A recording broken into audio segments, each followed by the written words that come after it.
when I was talking to the staff and stuff, I didn't really need Kumomane to do the messaging most of the time, so the staff also like, you know, mentions me directly. But if it's in text, I can understand properly. But if it's just talking, sometimes I need an extra cushion, you know?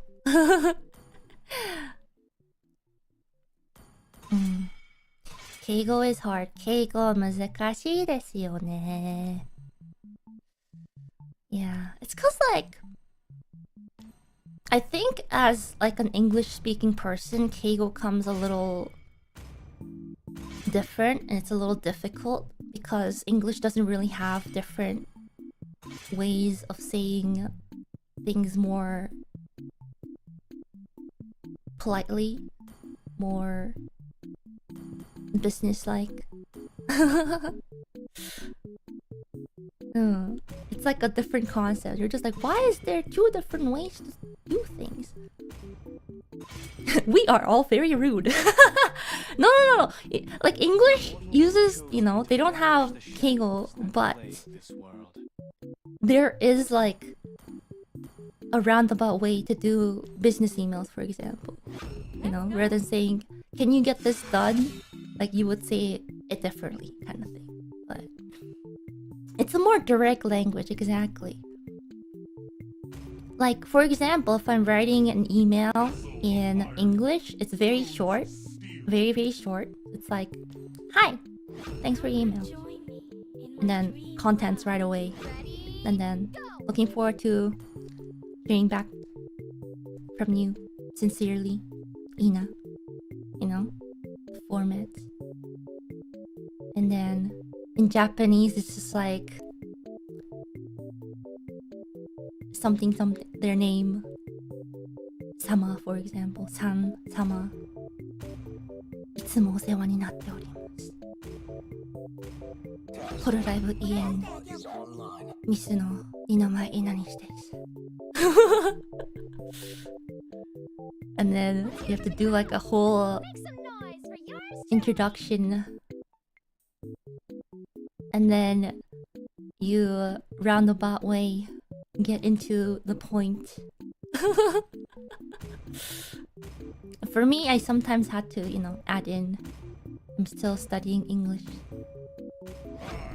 日本語勉強中ですので、まだ上手じゃないです。ご了承ください。とか、どうや。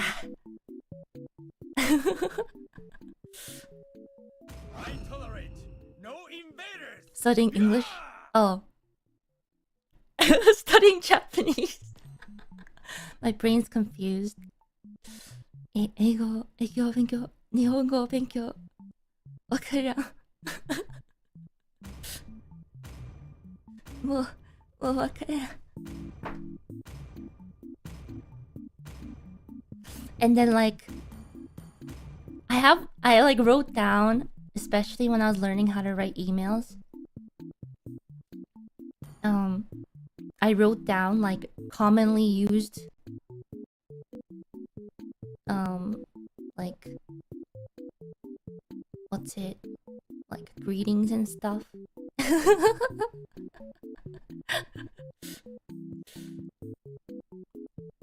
Yeah. So there's the usual よろしくお願いします. And then step up is like よろしくお願いいたします. And then a level up from that is 何卒よろしくお願いいたします. And then if it's like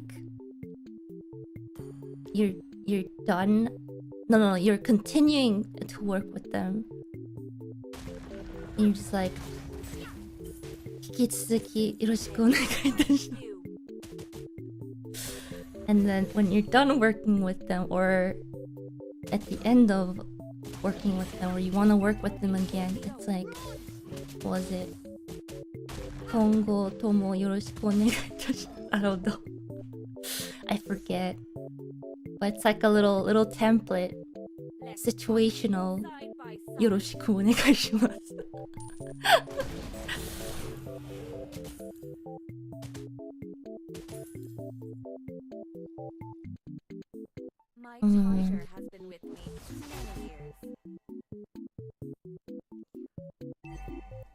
Yeah, there's also いたします。There's also 申し上げます。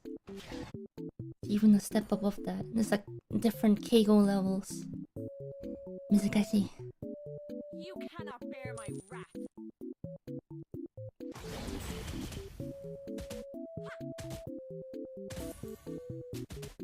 You know what I usually do when I'm confused? I search the phrase in actual Japanese, and then you add a business Nihongo at the end when you Google search, and you will get actual Japanese sites explaining how to use the right Keigo at situations. It's very helpful.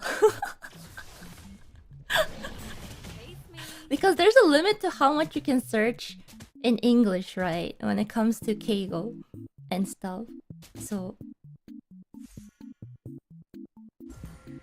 when I'm confused about, like, am I saying this a verb right, for example, I will actually search it in Japanese in the same context as what I'm writing. And if it shows up in Google search as the full sentence, like, it's usually bolded, whatever term you're searching, right? Then you're like, okay, so it is a way people use it. People actually use this phrase this way. And stuff like that.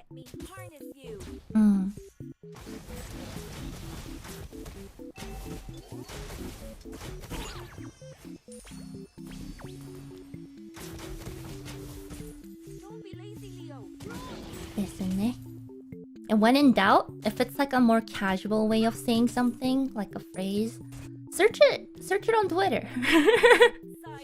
Search that phrase on Twitter. If you see a lot of people using the exact way of, you know, using that phrase, it'll show up normally.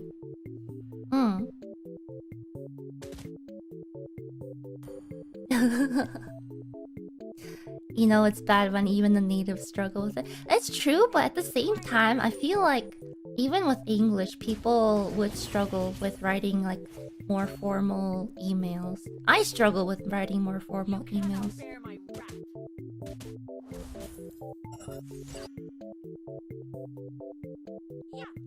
English に敬語はないの？ないんです。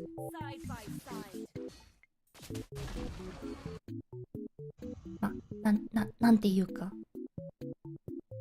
普通にないんですけど、まあビジネスメールとか書くときはもっとなんというビジネス英語っていうか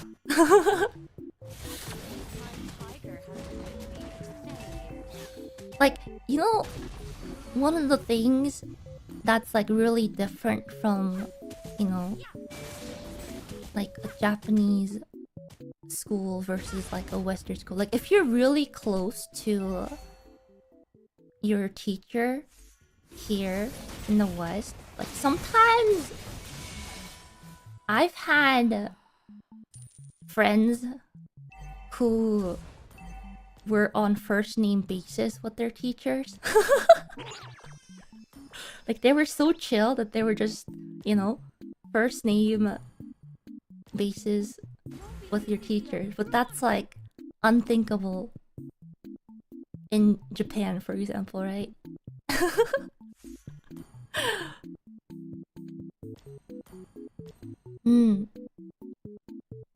So, 日本はなんか先輩後輩とか先生とか読み方っていうかあるんじゃないですか。英語はないんですよ。Yeah, I think like the easiest example is within EN2. Like, I mean, we jokingly say kohai senpai, but we're just, you know, we're just friends. First name basis. Mm.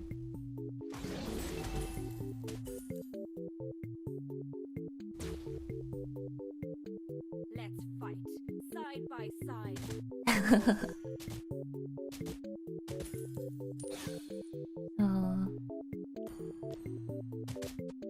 英語だと先生を名前で呼ぶの。びっくりした。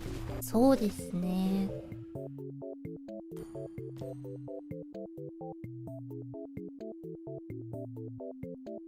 The culture shock. You can't run. How long did it take for you to get the hang of Japanese?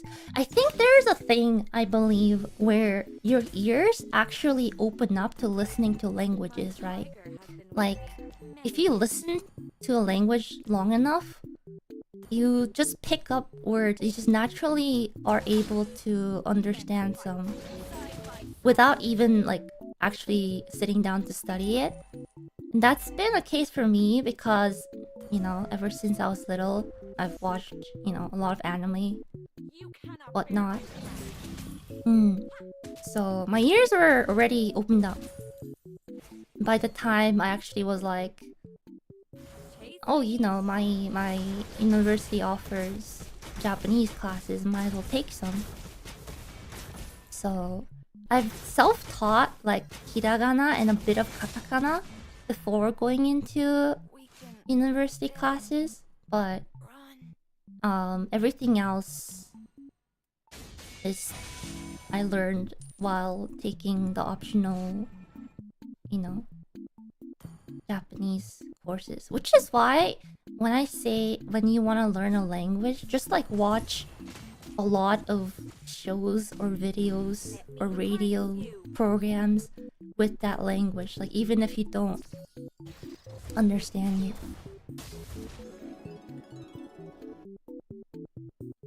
Yeah. Which is, I guess, like for me, when it comes to listening to songs in different languages, I never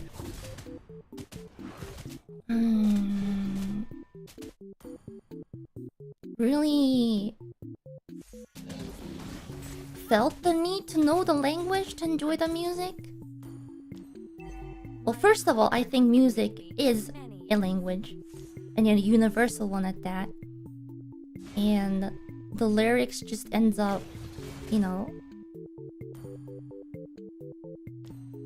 telling a story with, alongside the language of music. So I like just really enjoy listening to the sound of the language itself. It's like the voice, the words are just like, in a way, part of the instrument, in a way. So when I really like a song, for example, it's in Japanese and I maybe don't understand it at all, then I would look up translations and then I will understand what the lyrics are talking about, and I can go back to listen to that music and then enjoy it in a different perspective. So it's like, in a way, listening to songs of different languages, it's like the possibility of enjoying that music from many different angles.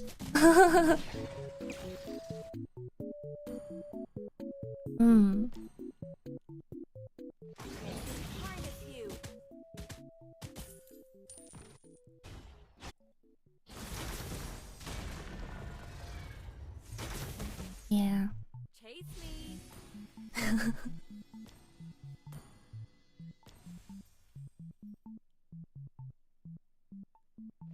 tiger has been with me many years.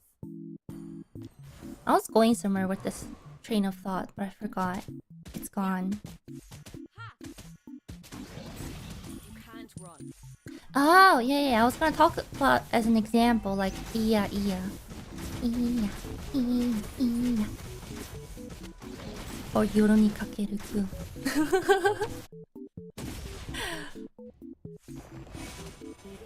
At first you're just like, oh yeah, that beat's bopping. Oh, that MV looks pretty chill. And then you look at the lyrics and you're just like, oh. Oh. Hmm. But then I guess it's probably different for others who, I guess, also aren't as exposed to many different languages at once. Like, I grew up with, you know,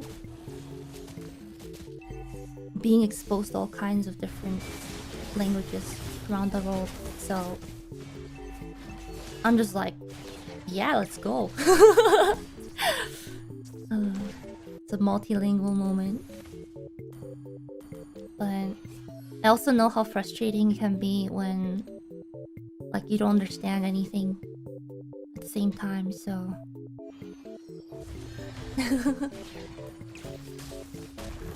Like, I think the most recent example of me personally was the soundtrack from Arcane. I was like, these songs are good. I don't know what they're talking about, but these are good. So then I, you know, went to look up the lyrics. I'm just like, oh, oh, you know, it's one of those moments. Side by side.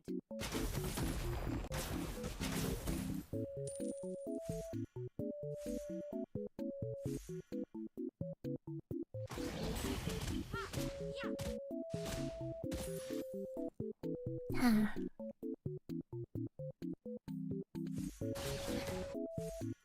Right now I'm learning Japanese. Do you have any tips on learning kanji or any advice that help you learn them?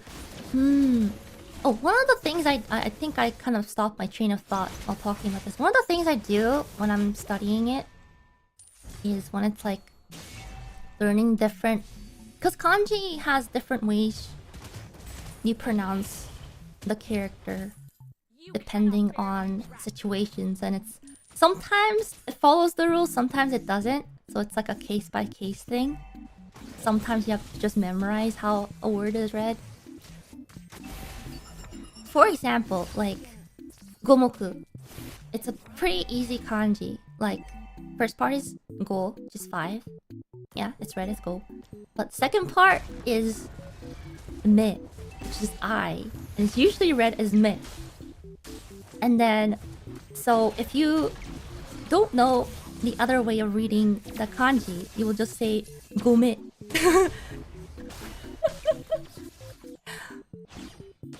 So, but the other way of reading the kanji is moku, which is why it is read as go moku. My tiger has been with me many years.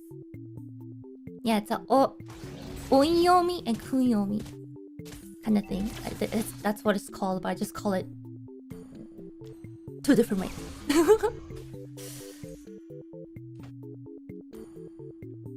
And the reason I was like, oh, I can read gomoku as gomoku because I've learned that I is also read as moku. And the reason I remember it because funny enough, you know,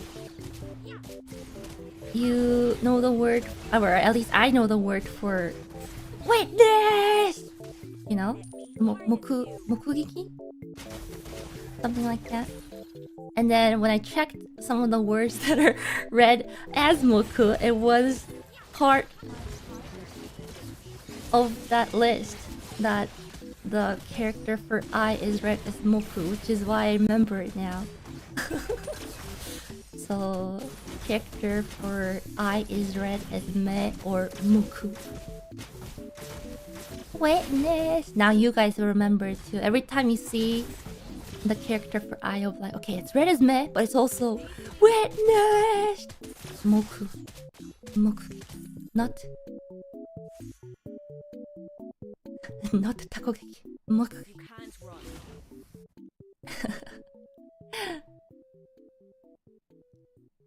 Yeah, so I've been slowly chipping away at learning some of the kanji, different ways to read the kanji already. That's the difficult part, is that I know what some kanji mean, I just don't know how to read it.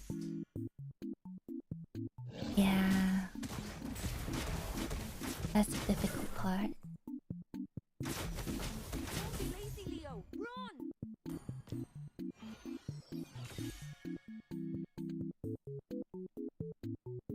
So that's why when I'm in Japan, I don't have that much trouble going around to places. Because I just know what the kanji means. I don't need to, say it out loud. So kanji, I think it's like a... You know the meaning, or you know how to read it. うん。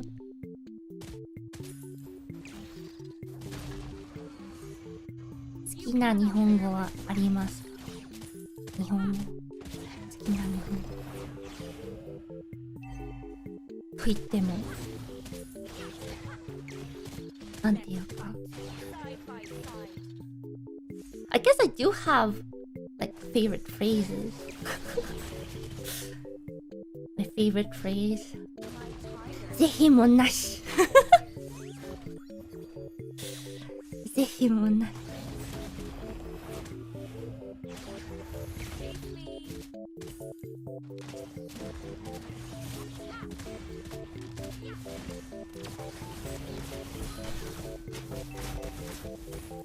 It's a nice phrase. When stuff you can't really help it, you can just be like, oh, can't be helped. Move on. Go next.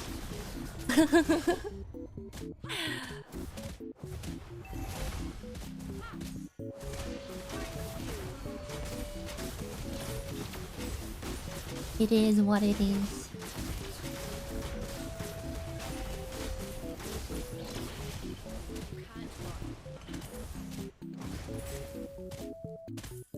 Is it the same use as Shogunai? I guess it's on the same... It's about the same, at least to me.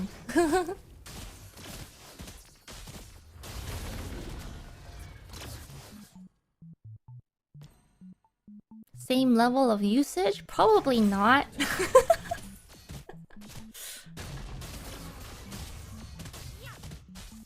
If you probably use the himonashi to someone normally, one, they'll be like, I guess that's a rare phrase they say. Or they'll be like, they play FGO.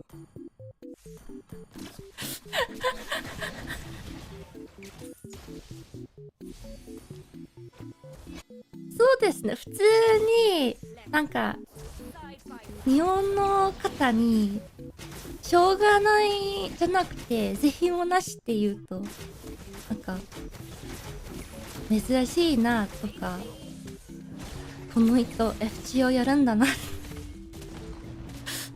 思うんじゃないんですか。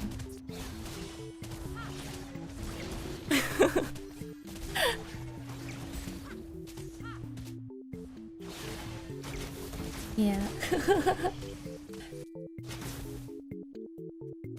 It's like basically the same as you saying phrases you've just learned only in animes.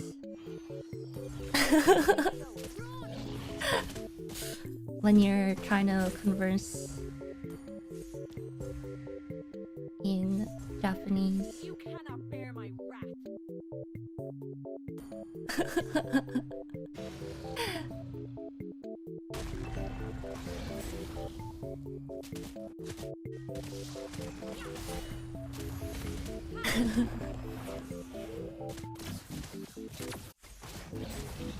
What do you mean people don't go saying yare yare?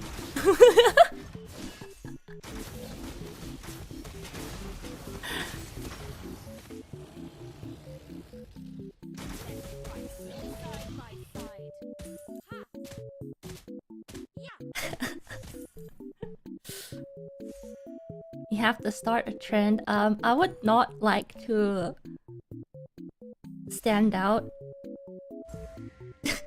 I would like to blend in as much as possible.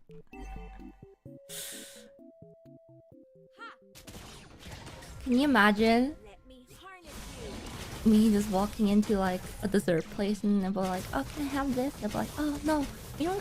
Oh, it's just we ran out for today." I'll be like, "Yada yada yada." やれやれだぜ。ぜひもなし。じゃあ、これにください。My tiger has been with me many years. あ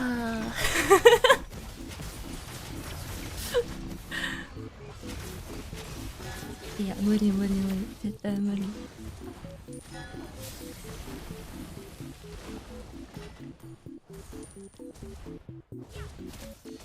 Let me harness you.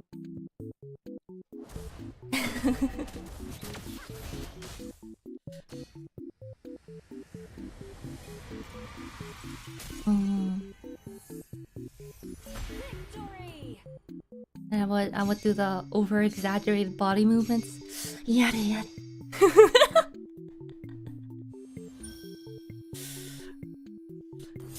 やれやれは無理です。